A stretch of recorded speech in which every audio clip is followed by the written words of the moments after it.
Prem developers and construction जत आनंदाची सुरुवात करा आजच आपल्या हक्काचे घर प्लॉट बुक करून संपर्क कृष्णात कोळी सर मोबाईल नंबर 9423810208 73 66 08 88।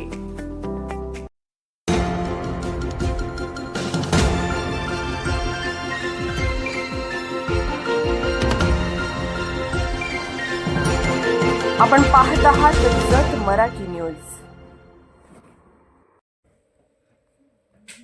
उदगा आई उदच्या जयघोषात श्री यल्लामा देवी यात्रेला उत्साहात प्रारंभ। जतनगरीत लाखो भाविकांची गर्दी, नवीन नियोजनामुळे काही भक्त नाराज।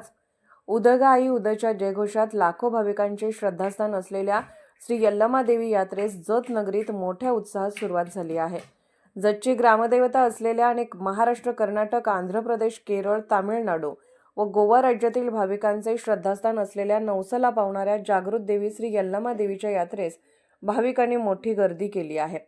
श्रीमंत डफळे राजघराण्याचे खाजगी देवस्थान असलेल्या श्री यल्लामा देवी यात्रेचे यंदाचे कार्यक्रम पुढील प्रमाणे आहेत। दिनांक 15 रोजी देवीच्या गंधोटगीचा कार्यक्रम, दिनांक 16 रोजी देवीस महानैवेद्य, 17 रोजी देवीच्या पालखीची नगर प्रदक्षिणा, कीच कार्यक्रम होणार असून याच दिवशी भाविकांना देवीचे मंदिर दर्शनासाठी बंद राहणार आहे।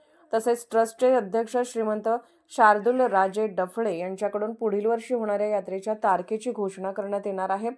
दिनांक 19 रोजी अमावास्येच्या दिवशी देवीचे मंदिर भाविकांच्या दर्शनासाठी खुले राहणार आहे। यंदाच्या यात्रेत प्रथमच काही नवीन घडामोडी घडल्याचे पाहायला मिळत आहे। वर्षानुवर्ष ज्या जागेवर यात्रा भरत होती त्या जागेच्या मालकीवरून खाजगी मालक व श्री यल्लामा देवी प्रतिष्ठान जत यांच्यात वाद वाढल्याने ट्रस्टने ही जागा सोडण्याचा निर्णय घेतला आहे। परिणामी गंधर्व ओढ्यापर्यंत पूर्व पश्चिम दिशेने सुमारे 7 फूट उंच आरसीसी भिंत उभारण्यात आली असून यासाठी लाखो रुपयांचा खर्च करण्यात आला।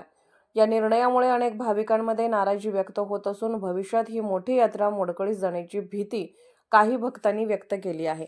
यात्रेच्या परिसरात यंदा कमी जागेत योग्य नियोजन करण्यात आले असले तरी व्यापाऱ्यांची मोठी गर्दी दिसून येत आहे। पंढरपूर येथील सुप्रसिद्ध मेवा मिठाई व्यापारी खंडागडे बंधूंसह हॉटेल्स, खानावळी, प्रसाधन सामग्री, रसवंती गृहे, शोभेच्या वस्तू, खेळणी, बांगडी लाईन, भांडी, स्वेटर, नारळ, हळद कुंकू आदी विविध प्रकारचे स्टॉल थाटले आहेत। तसेच खाऊ गल्लीमध्ये चायनीज, बिर्याणी, वडापाव, आईस्क्रीमचे स्टॉल भाविकांचे लक्ष वेधून घेत आहेत। करमणुकीसाठी आकाशी पाळणे, ब्रेकडान्स, बोट, रेल्वे आदी साधने उभारण्यात आली आहेत। यंदा सांगली कृषी उत्पन्न बाजार समितीच्या वतीने कृषी प्रदर्शनाचे आयोजन करण्यात आले असून महाराष्ट्रातील सुप्रसिद्ध तमासगीर मंगला बनसोडे यांचा तमाशा ही यात्रेचे आकर्षण ठरणार आहे।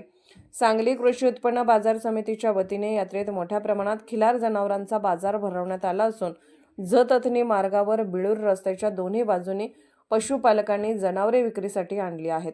मात्र काही ठिकाणी झालेल्या अतिक्रमणामुळे बाजार भरवण्यास अडचणी येत असल्याचे चित्र आहे। भाविकांच्या सोयीसाठी श्री यल्लामा देवी प्रतिष्ठान जतने पिण्याचे व स्नानाचे पाणी, शौचालय सुविधा उपलब्ध करून दिल्या आहेत। दर्शन सुरळीत व्हावे यासाठी नवीन दर्शन मंडप उभारण्यात आला असून बॅरिकेटिंग, सीसीटीव्ही कॅमेरे, टेहळणी, मनोरे उभारण्यात आले आहेत।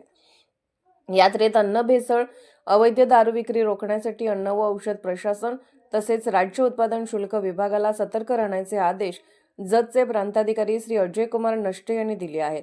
स्वच्छता व भाविकांच्या आरोग्याची जबाबदारी जत नगर परिषदेवर सोपवण्यात आली आहे। यात्रेदरम्यान कायदा सुव्यवस्था भंग करणारे, गुंडगिरी, हुल्लडबाजी, महिलांची छेडछाड किंवा चेन स्नॅचिंग करणाऱ्यांवर कडक कारवाई केली जाईल असा इशारा पोलीस उपअधीक्षक श्री सचिन थोरबोले व पोलीस निरीक्षक श्री संदीप कोळेकर यांनी दिला आहे। जत मराठी न्यूज चॅनलला लाईक करा, शेअर करा आणि सबस्क्राईब करा।